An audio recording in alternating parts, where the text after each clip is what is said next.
نحمدہ ونصلی علی سید الانبیاء والمرسلین اما بعد فاعوذ باللہ من الشیطان الرجیم بسم اللہ الرحمن الرحیم الصلاۃ والسلام علیکہ سیدی یا رسول اللہ وعلی آلکہ واصحابکہ محبوب رب العالمین الصلاۃ والسلام علیکہ سیدی یا رسول اللہ وعلی آلکہ واصحابکہ امام الانبیاء۔ آج ہم سیکھنے کی کوشش کریں گے سیرت سیدنا حضرت ابو بکر صدیق رضی اللہ تعالیٰ عنہ کا اس سے آگے والا ٹاپک۔ مسلمہ کذاب کی بے خبری کے لیے حضرت شجیر بن حسنہ رضی اللہ تعالیٰ عنہ روانہ کیے گئے، لیکن قبل اس کے کہ وہ حملہ کی ابتدا کریں حضرت خالد بن ولید رضی اللہ تعالیٰ عنہ کو ان کی اعانت کے لیے روانہ کیا گیا۔ چنانچہ انہوں نے مجاہد کو شکست دی۔ اس کے بعد خود مسلمہ سے مقابلہ ہوا۔ مسلمہ نے اپنے متبعین کو ساتھ لے کر نہایت شدید جنگ کی اور مسلمانوں کی ایک بہت بڑی تعداد اس میں شہید ہوئی، جس میں بہت سے حفاظ کرام بھی تھے، لیکن آخر میں فتح مسلمانوں کے ہاتھ رہی اور مسلمہ کذاب حضرت وحشی رضی اللہ تعالیٰ عنہ کے ہاتھ سے مارا گیا۔ مسلمہ کی بیوی سجا جو خود مدینہ نبوت تھی با کر بصرہ پہنچی اور کچھ دنوں کے بعد مر گئی۔ اسود حنسی نے خود رسول اللہ صلی اللہ علیہ وسلم کے زمانہ ہی میں نبوت کا دعویٰ کیا تھا۔ حضرت ابو بکر صدیق رضی اللہ تعالیٰ عنہ کے زمانہ میں اس کی قوت زیادہ بڑھ گئی تھی۔ اس کو قیس بن مقصو اور فیروز دہلوی نے نشہ کی حالت میں واصل جہنم کیا۔ مرتدین کی سرکوبی۔ حضرت سرور کائنات صلی اللہ علیہ وسلم کے بعد بہت سے سرداران عرب مرتد ہو گئے اور ہر ایک اپنے حلقہ کا بادشاہ بن بیٹھا۔ چنانچہ نعمان بن منذر نے بحرین میں سر اٹھایا، لقید بن مالک نے امان میں علم بغاوت بلند کیا۔ اس طرح کندہ کے علاقہ میں بہت سے بادشاہ پیدا ہو گئے۔ اس لیے حضرت ابو بکر صدیق رضی اللہ تعالیٰ عنہ نے مدعیان نبوت سے فارغ ہونے کے بعد اس طوائف الملوکی کی طرف توجہ کی۔ چنانچہ علاء بن حضرمی کو بحرین بیچ کر نعمان بن منذر کا قلعہ گمہ کرایا۔ اسی طرح حذیفہ بن محسن رضی اللہ تعالیٰ عنہ کی تلوار سے لقید بن مالک کو قتل کرا کے سرزمین امان کو پاک کیا اور زیاد بن لبید رضی اللہ تعالیٰ عنہ کے ذریعے سے ملوک کندہ کی سرکوبی کی۔ منکرین زکوٰۃ کی تنبیہ۔ مدعیان نبوت اور مرتدین کے علاوہ ایک تیسرا گروہ منکرین زکوٰۃ کا تھا، چونکہ یہ گروہ اپنے کو مسلمان کہتا تھا اور صرف زکوٰۃ ادا کرنے سے منکر تھا، اس لیے اس کے خلاف تلوار اٹھانے کے متعلق خود صحابہ رضی اللہ تعالیٰ عنہ میں اختلاف رائے ہوا۔ چنانچہ حضرت عمر رضی اللہ تعالیٰ عنہ جیسے متشدد صاحب رائے بزرگ نے حضرت ابو بکر صدیق رضی اللہ تعالیٰ عنہ سے کہا کہ آپ ایک ایسی جماعت کے خلاف کس طرح جنگ کر سکتے ہیں جو توحید رسالت کا اقرار کرتی ہے اور صرف زکوٰۃ کی منکر ہے، لیکن خلیفہ اول کا غیر متزلزل ارادہ و استقلال اختلاف رائے سے مطلق متاثر نہ ہوا اور صاف کہہ دیا، خدا کی قسم اگر ایک بکری کا بچہ بھی جو رسول اللہ صلی اللہ علیہ وسلم کو دیا جاتا تھا کوئی دینے سے انکار کرے گا تو میں اس کے خلاف جہاد کروں گا۔ اس تشدد کا نتیجہ یہ ہوا کہ تھوڑی سی تنبیہ کے بعد تمام منکرین خود زکوٰۃ لے کر بارگاہ خلافت میں حاضر ہوئے اور پھر حضرت عمر رضی اللہ تعالیٰ عنہ کو بھی حضرت ابو بکر صدیق رضی اللہ تعالیٰ عنہ کی ثابت رائے کا اعتراف کرنا پڑا۔ جمع و ترتیب قرآن۔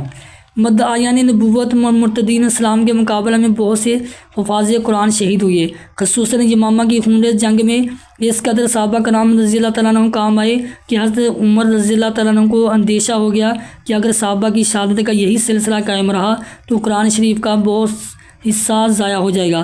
اس لیے انہوں نے خلیفہ اول سے قرآن شریف کے جمع ترتیب کی تحریک کی۔ حضرت ابو بکر صدیق رضی اللہ تعالیٰ عنہ کو پہلے عذر ہوا کہ جس کام کو رسول اللہ صلی اللہ علیہ وسلم نے نہیں کیا ہے اس کو میں کس طرح کروں۔ حضرت عمر رضی اللہ تعالیٰ عنہ نے کہا یہ کام اچھا ہے، ان کے بار بار کے اثرات سے حضرت ابو بکر صدیق رضی اللہ تعالیٰ عنہ کے ذہن میں بھی یہ بات آ گئی۔ چنانچہ انہوں نے حضرت زید بن ثابت رضی اللہ تعالیٰ عنہ کو جو عہد نبوت میں کاتب وحی تھے قرآن شریف کے جمع کرنے کا حکم دیا۔ پہلے ان کو بھی اس کام میں عذر ہوا، لیکن پھر اس کی مصلحت سمجھ میں آ گئی اور نہایت کوشش اور احتیاط کے ساتھ تمام متفرق اجزاء کو جمع کر کے ایک کتاب کی صورت میں مدون کیا۔ ایک غلط فہمی کا ازالہ۔ قرآن شریف کی جمع ترتیب کے متعلق ایک عام غلط فہمی یہ ہے کہ عہد نبوت میں کلام مجید کی آیتوں اور صورتوں میں باہم کوئی ترتیب نہ تھی اور نہ صورتوں کے نام وضع ہوئے تھے، اس لیے عہد صدیق میں جو کام انجام پایا وہ انہی آیات و سور کو باہم مرتب کرنا تھا، لیکن یہ کہ افسوسناک غلطی ہے۔ در حقیقت جس طرح قرآن کی ہر آیت الہامی ہے، اس طرح آیات و سور کی باہمی ترتیب اور صورتوں کے نام بھی الہامی ہے، اور خود محبت وحی و الہام صلی اللہ علیہ وسلم کی زندگی میں یہ تمام کام انجام پا چکے تھے۔ کلام پاک کی آیتیں اور صورتیں عہد نبوت میں مرتب ہو چکی تھی۔ قرآن شریف کی آیتیں عموماً کسی خاص واقعہ اور ضرورت کے پیش آ جانے پر نازل ہوتی تھی، اور صحابہ رضی اللہ تعالیٰ عنہ کو کھجور کی شاخ، ہڈی، چمڑے، پتھر کی تختی یا کسی خاص قسم کے کاغذ پر لکھ لیتے تھے، اور آن حضرت صلی اللہ علیہ وسلم کی ہدایت کے مطابق ترتیب دیے جاتے تھے۔ جب ایک صورت ختم ہو جاتی تو وہ علیحدہ نام سے موسوم ہو جاتی تھی، اور پھر دوسری شروع ہو جاتی تھی۔ کبھی ایک ساتھ دو صورتیں نازل ہوتی تھیں۔ آن حضرت صلی اللہ علیہ وسلم دونوں کو الگ الگ لکھواتے جاتے، غرض اس طرح آپ کے زمانہ ہی میں صورتیں مرتب ہو چکی تھی اور ان کے نام بھی قرار پا چکے تھے۔ حدیثوں میں ذکر آتا ہے کہ آن حضرت صلی اللہ علیہ وسلم نے نماز میں فلاں فلاں صورتیں پڑھی یا فلاں صورت سے فلاں صورت تک تلاوت فرمائی۔ صحیح بخاری میں ہے کہ آن حضرت صلی اللہ علیہ وسلم نے مغرب میں صورت اعراف پڑھی۔ اسی طرح اور حدیثوں میں یہ بے تصریح آیا ہے کہ آپ نے نماز میں بقرہ، آل عمران اور نساء پڑھی۔ سورۃ فاتحہ اور سورۃ اخلاص کے ذکر سے تو شاید حدیث کی کوئی کتاب خالی نہ ہوگی۔ اس لیے اب دیکھنا چاہیے کہ حضرت ابوبکر صدیق رضی اللہ تعالیٰ عنہ کے زمانہ میں کیا خدمات انجام پائی۔ حضرت ابوبکر صدیق رضی اللہ تعالیٰ عنہ نے قرآن کے متفرق اجزاء کو صرف ایک کتاب کی صورت میں جمع کرایا۔ علامہ حافظ ابن حجر بخاری کی شرح میں فرماتے ہیں، اللہ تعالیٰ نے قرآن شریف میں اپنے قول یتلو صحف مطہرہ آیت میں بیان فرمایا ہے کہ قرآن صحیفوں میں جمع ہے۔ قرآن شریف صحیفوں میں لکھا ہوا ضرور تھا لیکن متفرق تھا۔ حضرت ابوبکر صدیق رضی اللہ تعالیٰ عنہ نے ایک جگہ جمع کر دیا، پھر ان کے بعد محفوظ رہا، یہاں تک کہ حضرت عثمان رضی اللہ تعالیٰ عنہ نے متعدد نسخے نقل کرا کے دوسرے شہروں میں روانہ کر دیے۔ اس تشریح سے صاف ظاہر ہو گیا کہ حضرت ابوبکر صدیق رضی اللہ تعالیٰ عنہ کے حکم سے حضرت زید نے صرف قرآن شریف کے متفرق اجزاء کو جمع کر کے ایک کتاب کی صورت میں مدون کر دیا تھا۔ صحیفہ صدیقی کب تک محفوظ رہا؟ حضرت زید بن ثابت رضی اللہ تعالیٰ عنہ کا مدون کیا ہوا نسخہ حضرت ابوبکر صدیق رضی اللہ تعالیٰ عنہ کے خزانہ میں محفوظ رہا۔ اس کے بعد حضرت عمر رضی اللہ تعالیٰ عنہ کے قبضہ میں آیا۔ حضرت عمر رضی اللہ تعالیٰ عنہ نے ام المومنین حضرت حفصہ رضی اللہ تعالیٰ عنہ کے حوالہ فرمایا اور وصیت کر دی کہ کسی شخص کو نہ دیں، البتہ جس کو نقل کرانا یا اپنا نسخہ صحیح کرنا ہو وہ اس سے فائدہ اٹھا سکتا ہے۔ چنانچہ حضرت عثمان رضی اللہ تعالیٰ عنہ نے اپنے عہد میں حفصہ سے عاریتاً لے کر چند نسخے نقل کرائے اور دوسرے مقامات میں روانہ کر دیے، لیکن اصل نسخہ بدستور حضرت حفصہ رضی اللہ تعالیٰ عنہ کے پاس محفوظ رہا۔ جب مروان مدینہ کا حاکم ہو کر آیا تو اس نے اس نسخہ کو حضرت حفصہ سے لینا چاہا، لیکن انہوں نے دینے سے انکار کر دیا اور تا حیات اپنے پاس محفوظ رکھا۔ ان کے انتقال کے بعد مروان نے حضرت عبداللہ بن عمر سے لے کر اس کو ضائع کر دیا۔ فتوحات جزیرہ نمائی عرب کی سرحدیں دنیا کی دو عظیم الشان سلطنتوں سے ٹکراتی تھی۔ ایک طرف شام پر رومی فریرہ لہرا رہا تھا، دوسری طرف عراق پر کیانی خاندان کا تسلط تھا۔ ان دونوں ہمسایہ سلطنتوں نے ہمیشہ کوشش کی کہ عرب کے آزاد و جنگجو باشندوں پر اپنی حکمرانی کا سکہ جمائے۔ خصوصاً ایرانی سلطنت نے اس مقصد کے لیے بارہا عظیم الشان قربانیاں برداشت کی، بڑی بڑی فوجیں اس مہم کے سر کرنے کے لیے بھیجی اور بعض اوقات اس نے عرب کے ایک وسیع خطہ پر تسلط بھی قائم کر لیا۔ چنانچہ شاپور بن ارد شیر جو سلطنت ساسانیہ کا دوسرا فرمانروا تھا، اس کے عہد میں حجاز و یمن دونوں باج گزار ہو گئے تھے۔ اسی طرح صابوری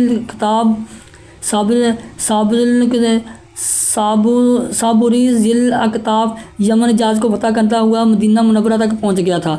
یہ عربوں کا حد درجہ دشمن تھا۔ جو روسائی عرب گرفتار ہو کر آ جاتے تھے وہ ان کے شانے اکھڑوا ڈالتا تھا۔ اس سے عرب میں ذل اقطاف یعنی شانوں والوں کے لقب سے مشہور ہوا، لیکن عرب کی اطاعت اور غیور فطرت دب کر رہنا نہ جانتی تھی، اس لیے جب کبھی موقع ملا بغاوت برپا ہوگی، یہاں تک کہ چند بار خود عربوں نے عراق پر قابض ہو کر اپنی ریاستیں قائم کی۔ چنانچہ فرمان روایہ نے یمن کے علاوہ قبیلہ محمد بن عدنان نے عراق میں آباد ہو کر ایک مستقل حکومت قائم کر لی، اور اس کے ایک فرمان روا عمر بن عدی نے ہیرا کو دارالسلطنت قرار دیا۔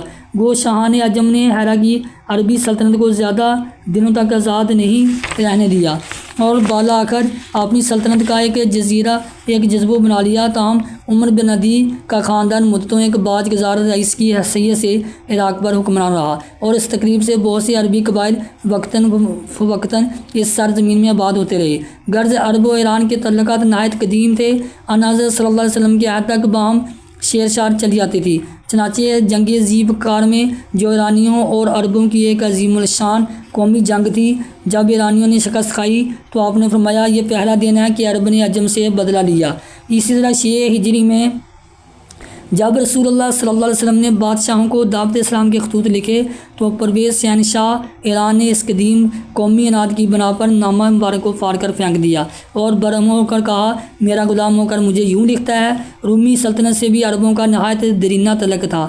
عرب کے بہت سے قبائل مثلاً سلیح، غسان، جذام وغیرہ شام کے سرحدی اضلاع میں جا کر آباد ہو گئے تھے اور رفتہ رفتہ عیسائی مذہب قبول کر کے ملک شام میں بڑی بڑی ریاستیں قائم کر لی تھی اور اس مذہبی تعلق کے باعث ان کو رومیوں کے ساتھ ایک قسم کی یگانگت ہو گئی تھی۔ اسلام کا زمانہ آیا تو مشرکین عرب کی طرح حدود شام کے عرب عیسائیوں نے بھی مخالفت ظاہر کی اور 6 ہجری میں حضرت دہیہ کلبی رضی اللہ تعالیٰ عنہ کیسر روم کو دعوت اسلام کا پیغام دے کر واپس آ رہے تھے تو شامی عربوں نے ان کا مال اسباب لوٹ لیا۔ اسی طرح رسول اللہ صلی اللہ علیہ وسلم کے قاصد حارث بن امیر کو بصرہ کے حاکم عمر بن شرجیل نے قتل کرا دیا۔ 8 ہجری میں غزوہ موتا اسی قتل و غارت گری کا انتقام تھا جس میں بڑے بڑے صحابہ رضی اللہ تعالیٰ عنہ کام آئے۔ 9 ہجری میں رومیوں نے خاص مدینہ پر فوج کشی کی تیاریاں کی تھی، لیکن جب خود رسول اللہ صلی اللہ علیہ وسلم پیش قدمی کر کے مقام تبوک تک پہنچ گئے تو ان کا حوصلہ پست ہو گیا اور عارضی طور پر لڑائی رک گئی۔ تاہم مسلمانوں کو ہمیشہ شامی عربوں اور رومیوں کا خطرہ دامن گیر تھا۔ چنانچہ 11 ہجری میں آن حضرت صلی اللہ علیہ وسلم نے اسی حفظ و متقدم کے خیال سے حضرت اسامہ بن زید رضی اللہ تعالیٰ عنہ کو شام کی مہم پر مأمور فرمایا تھا۔ ان واقعات سے یہ ظاہر کرنا مقصود ہے کہ عرب ہمیشہ سے اپنی دونوں ہمسایہ سلطنتوں میں ہدف بنا ہوا تھا۔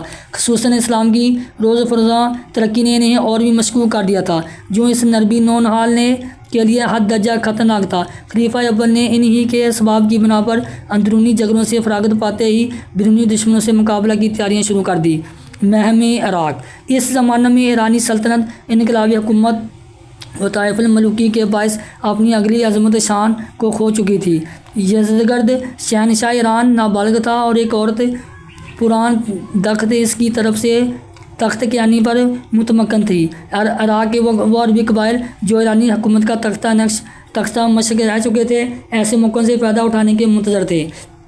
چنانچہ موقع پا کر نہایت زور و شور کے ساتھ اٹھ کھڑے ہوئے اور قبیلہ وائل کے 2 سردار مثنیٰ شیبانی و سوید اجنی نے تھوڑی سی جمیت بہم پہنچا کر حرہ و بلا کے نواب میں غارت گری شروع کر دی۔ مثنیٰ اسلام لا چکے تھے، انہوں نے دیکھا کہ وہ تنہا اس عظیم الشان حکومت کا مقابلہ نہیں کر سکتے، اس لیے بارگاہ خلافت میں حاضر ہو کر باقاعدہ فوج کشی کی اجازت حاصل کی اور اپنے تمام قبیلہ کو لے کر ایرانی سرحد میں گھس گئے۔ اس وقت تک حضرت خالد بن ولید رضی اللہ تعالیٰ عنہ مدعین نبوت و مرتدین کی بے خنی سے فارغ ہو چکے تھے، اس لیے حضرت ابوبکر صدیق رضی اللہ تعالیٰ عنہ نے ان کو ایک جمعیت کے ساتھ مثنیٰ کی کمک پر روانہ فرمایا۔ حضرت خالد بن ولید رضی اللہ تعالیٰ عنہ نے پہنچنے کے ساتھ ہی جنگ کی صورت بدل دی اور بانکیہ، کسکرہ وغیرہ فتح کرتے ہوئے شاہان عجم کے حدود میں داخل ہو گئے۔ یہاں شاہ جاپان سے مقابلہ کیا اور اس کو شکست دی۔ پھر ہیرا کے بادشاہ نمان سے جنگ آزما ہوئے نمان ہزیمت اٹھا کر مدائن بھاگ گیا، جہاں سے خورونک پہنچے، لیکن اہل خورونک نے مسلط اندیشی کو راہ دے کر 70,000 یا 1,00,000 درہم خراج پر مسلط کر لی۔ غرض اس طرح ہیرا کا پورا علاقہ زیر نگین ہو گیا۔ حملہ شام۔ مہم عراق کا بھی آغاز ہی ہوا تھا کہ دوسری طرف سرحد شام پر جنگ چھڑ گئی۔ حضرت ابوبکر صدیق رضی اللہ تعالیٰ عنہ نے 13 ہجری میں صحابہ کرام رضی اللہ تعالیٰ عنہ سے مشورہ لینے کے بعد شام پر کئی طرف سے لشکر کشی کا انتظام کیا اور ہر ایک علاقہ کے لیے علیحدہ فوج مقرر کر دی۔ چنانچہ حضرت ابو عبیدہ حمص پر، یزید بن ابی سفیان دمشق پر، شجیل بن حسنہ اردن پر اور عمر بن عاص فلسطین پر مأمور ہوئے۔ مجاہدین کی مجموعی تعداد 27,000 تھی۔ ان سرداروں کو سرحد سے نکلنے کے بعد قدم قدم پر رومی جتھے ملے۔ جن کو کیسر نے پہلے ہی سے الگ الگ ایک ایک سردار کے مقابلے میں متعین کر دیا تھا۔ یہ دیکھ کر افسران اسلام نے اپنی کل فوجوں کو ایک جا جمع کر لیا اور بارگاہ خلافت کو غنیم کی غیر معمولی کثرت کی اطلاع دے کر مزید کمک کے لیے لکھا۔ چونکہ اس وقت دار خلافت میں کوئی فوج موجود نہ تھی، اس لیے حضرت ابوبکر رضی اللہ تعالیٰ عنہ کو نہایت انتشار ہوا اور اسی وقت حضرت خالد بن ولید رضی اللہ تعالیٰ عنہ کو لکھا کہ مہم عراقی باغ مسنہ کے ہاتھ میں دے کر شام کی طرف روانہ ہو جائیں۔ یہ فرمان پہنچتے ہی خالد رضی اللہ تعالیٰ عنہ ایک جمعیت کے ساتھ شامی رزمگاہ کی طرف روانہ ہو گئے۔ حضرت خالد بن ولید رضی اللہ تعالیٰ عنہ کو راہ میں بہت سی چھوٹی چھوٹی لڑائیاں لڑنی پڑی، چنانچہ جب بحیرہ کے علاقے سے روانہ ہو کر عین التمر پہنچے تو وہاں خود کسرا کی ایک فوج صدر ہوئی۔ عقبہ بن ابی ہلال التمری اس فوج کا سپہ سالار تھا۔ حضرت خالد رضی اللہ تعالیٰ عنہ نے عقبہ کو قتل کر کے اس کی فوج کو ہزیمت دی۔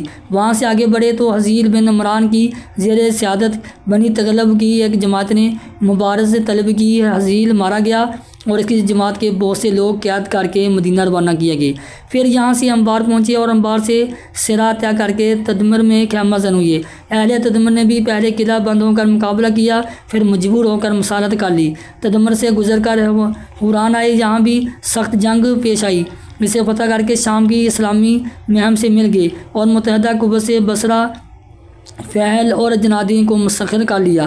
اجنادیہ کی جنگ نہایت شدید تھی، اس میں بہت سے مسلمان شہید ہوئے، لیکن انجام کار میدان ہی کے ہاتھ رہا اور جمادی الاول 13 ہجری سے اجنادی ہمیشہ کے لیے اسلام کا زیر نگین ہو گیا۔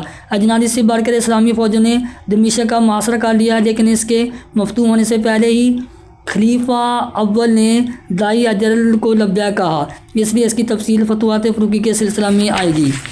متفرق فتوحات: عراق اور شام کی لشکر کشی کے علاوہ حضرت عثمان بن ابی العاص کو توج روانہ کیا گیا۔ انہوں نے توج، مکران اور اس کے آس پاس کے علاقوں کو زیر نگین کر کے اسلامی مملکت میں شامل کر لیا۔ اسی طرح حضرت علا بن حضرمی زارا پر مأمور ہوئے۔ انہوں نے زارا اور اس کی طرف کو زیر نگین کر کے اس قدر مال غنیمت مدینہ روانہ کیا کہ خلیفہ اول نے اس میں سے مدینہ منورہ کے ہر خاص و عام مرد، عورت اور شریف و غلام کو ایک ایک دینار تقسیم فرمایا۔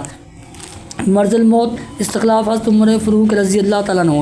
حضرت ابوبکر صدیق رضی اللہ تعالیٰ کی خلافت کو ابھی صرف 2 برس ہوئے تھے اور اس قلیل عرصہ میں مدائن نبوت، مرتدین اور منکرین زکوٰۃ کی سرکوبی کے بعد فتوحات کی ابتدا ہی ہوئی تھی کہ پیام اجل پہنچ گیا۔ حضرت عائشہ رضی اللہ تعالیٰ فرماتی ہیں کہ ایک دن جب کہ موسم نہایت سرد خنک تھا، آپ نے غسل فرمایا۔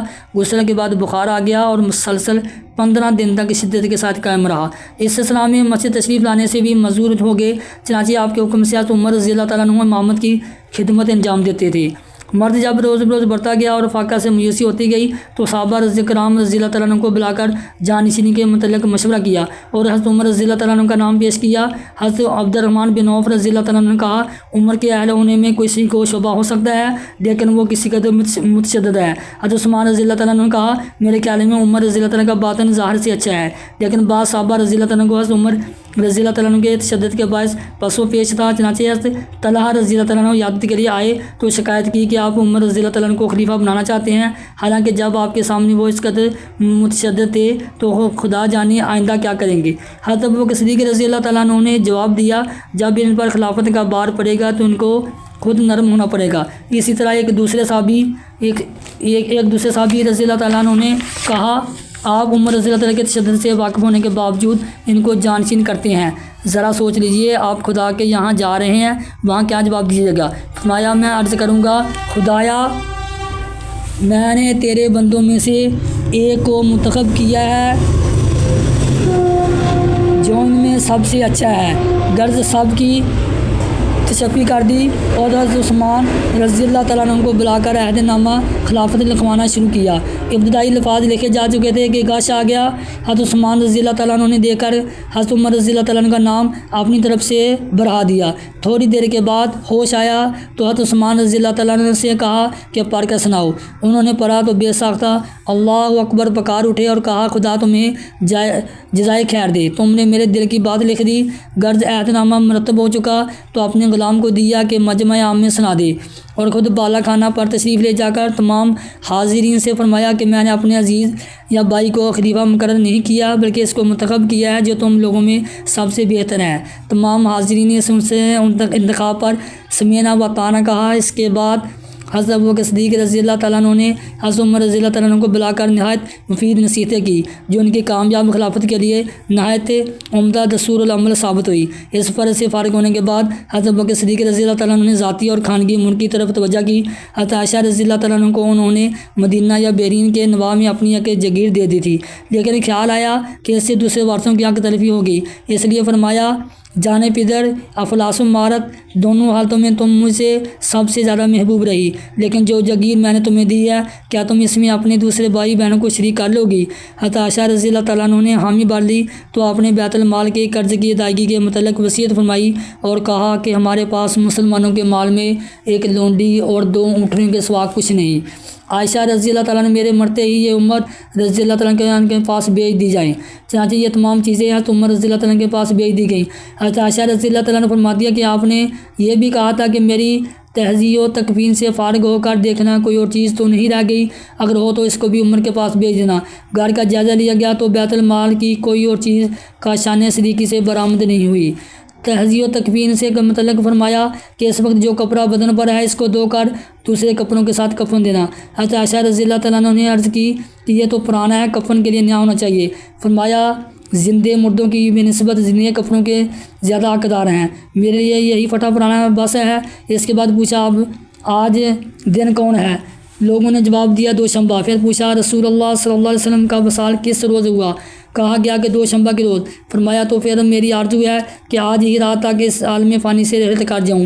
چنانچہ یہ آخری آرزو بھی پوری ہوئی، یعنی دوشنبہ کا دن ختم کر کے منگل کی رات کو 63 برس کی عمر میں اوال آخر جمادی الآخر 13 ہجری کو ریاضی عالم جاوداں ہوئے۔ انا للہ و انا الیہ راجعون۔ وصیت کے مطابق رات ہی کے وقت تہذیب و تکفین کا سامان کیا گیا۔ آپ کی زوجہ محترمہ حضرت اسمہ بنت امیس نے غسل دیا۔ حضرت عمر فاروق رضی اللہ تعالیٰ عنہ نے جنازہ کی نماز پڑھائی۔ حضرت عثمان رضی اللہ تعالیٰ عنہ، حضرت طلحہ رضی اللہ تعالیٰ عنہ، حضرت عبد الرحمن بن ابی بکر رضی اللہ تعالیٰ عنہ اور حضرت عمر فاروق رضی اللہ تعالیٰ عنہ نے قبر میں اتارا، اور اسی طرح سرور کائنات صلی اللہ تعالیٰ علیہ وسلم کا رفیق زندگی آپ کے پہلے میں مدفون ہو کر دائمی رفاقت کے لیے جنت میں پہنچ گیا۔ کارنامہ خاص زندگی۔ حضرت ابوبکر صدیق رضی اللہ تعالیٰ عنہ کی زندگی عظیم الشان کارناموں سے لبریز ہے، خصوصاً انہوں نے 2.25 برس کی قلیل مدت خلافت میں اپنی مساعی جمیلہ کے جو لازوال نقش و بنگار چھوڑے وہ قیامت تک محو نہیں ہو سکتے۔ رسول اللہ صلی اللہ علیہ وسلم کے بعد سرزمین عرب ایک دفعہ پھر ضلالت و گمراہی کا گہوارہ بن گئی تھی۔ مورخ طبری کا بیان ہے کہ قریب ثقیف کے تمام عرب اسلام کی حکومت سے باغی تھا۔ مدعیان نبوت کی جماعتیں علیحدہ ملک میں شورش برپا کر رہی تھی اور منکرین زکوٰۃ مدینہ منورہ لوٹنے کی دھمکی دے رہے تھے۔ غرض خورشید دو عالم صلی اللہ تعالی وسلم کے غروب ہوتے ہی شمع اسلام کے چراغ سحری بن جانے کا خطرہ تھا، لیکن جانشین رسول صلی اللہ علیہ وسلم نے اپنی روشن ضمیری سیاست اور غیر معمولی استقلال کے باعث نہ صرف اس کو گول ہونے سے محفوظ رکھا بلکہ پھر اسی مشعل ہدایت سے تمام عرب کو منور کر دیا۔ اس لیے حقیقت یہ ہے کہ ان حضرت صلی اللہ علیہ وسلم کے بعد اسلام کو جس نے دوبارہ زندہ کیا اور دنیا اسلام پر سب سے زیادہ جس کا احسان ہے وہ یہی ذات گرامی ہے۔ اس میں شک نہیں کہ خلیفہ دوم کی عہد میں بڑے بڑے کام انجام پائے، مہمات امور کا فیصلہ ہوا، یہاں تک کہ روم ایران کے دفتر الٹ دیے گئے، تاہم اس کی داغ بیل کس نے ڈالی؟ ملک میں یہ اولو العزم معنوی روح کب پیدا ہوئی؟ خلافت الہیہ کی ترتیب و تنظیم کا سنگ بنیاد کس نے رکھا؟ اور سب سے زیادہ یہ کہ خود اسلام کو گرداب فنا سے کس نے بچایا؟ یقیناً ان تمام سوالوں کے جواب میں صرف صدیق اکبر رضی اللہ تعالیٰ عنہ کا نامی لیا جا سکتا ہے، اور دراصل وہی اس کے مستحق ہیں۔ اس لیے اب ہم کو دیکھنا چاہیے کہ عہد صدیقی کی وہ کون سی داغ بل تھی جس پر عہد فاروقی میں اسلام کی رفیع الشان عمارت تعمیر کی گئی۔ نظام خلافت۔ اسلام خلافت یا جمہوری حکومت کی بنیاد سب سے پہلے حضرت ابوبکر صدیق رضی اللہ تعالیٰ عنہ نے ڈالی۔ چنانچہ خود ان کا انتخاب بھی جمہور کے انتخاب سے ہوا تھا اور عملاً جس قدر بڑے بڑے کام انجام پائے سب میں کبار صحابہ رضی اللہ تعالیٰ عنہ رائے مشورہ کی حیثیت سے شریک تھے۔ یہی وجہ ہے کہ انہوں نے صاحب رائے و تجربہ کار صحابہ کو کبھی دارالخلافت سے جدا نہ ہونے دیا۔ حضرت اسامہ رضی اللہ تعالیٰ عنہ کی مہم میں حضرت عمر فاروق رضی اللہ تعالیٰ عنہ کو خود رسول اللہ صلی اللہ علیہ وسلم نے نامزد کیا تھا، لیکن انہوں نے حضرت اسامہ رضی اللہ تعالیٰ عنہ کو راضی کیا کہ حضرت عمر رضی اللہ تعالیٰ عنہ کو رائے مشورہ میں مدد دینے کے لیے چھوڑ جائیں۔ شام پر لشکر کشی کا خیال آیا تو پہلے اس کو صحابہ رضی اللہ تعالیٰ عنہ کی ایک جماعت میں مشورہ کے لیے پیش کیا۔ ان لوگوں کو ایسے اہم اور خطرناک کام کو چھوڑنے میں پس و پیش تھا، لیکن حضرت علی رضی اللہ تعالیٰ عنہ نے موافق رائے دی اور پھر اسی پر اتفاق ہوا۔ اسی طرح منکرین زکوٰۃ کے مقابلے میں جہاد حضرت عمر رضی اللہ تعالیٰ عنہ کے اس خلاف اور تمام دوسرے اہم معاملات میں اہل رائے صحابہ کی رائے دریافت کر لی گئی تھی۔ البتہ عہد فروقی کی طرح اس وقت تک مجلس شورا کا باقاعدہ نظام نہ تھا، تاہم جب کوئی امر اہم پیش آ جاتا تو ممتاز مہاجرین و انصار جمع کیے جاتے تھے اور ان سے رائے لی جاتی تھی۔ چنانچہ ابن سعد کی روایت ہے کہ جب کوئی امر پیش آتا تھا تو حضرت ابوبکر صدیق رضی اللہ تعالیٰ عنہ اہل رائے و فقہائے صحابہ سے مشورہ لیتے تھے اور مہاجرین انصار میں سے چند ممتاز لوگ یعنی حضرت عمر، عثمان رضی اللہ تعالیٰ عنہ، علی، عبد الرحمن بن عوف، معاذ بن جبل، ابی بن کعب اور زید بن ثابت رضی اللہ تعالیٰ عنہ کو بلاتے تھے۔ یہ سب حضرت ابوبکر صدیق رضی اللہ تعالیٰ عنہ کے عہد خلافت میں فتوے بھی دیتے تھے۔ صدق اللہ العظیم۔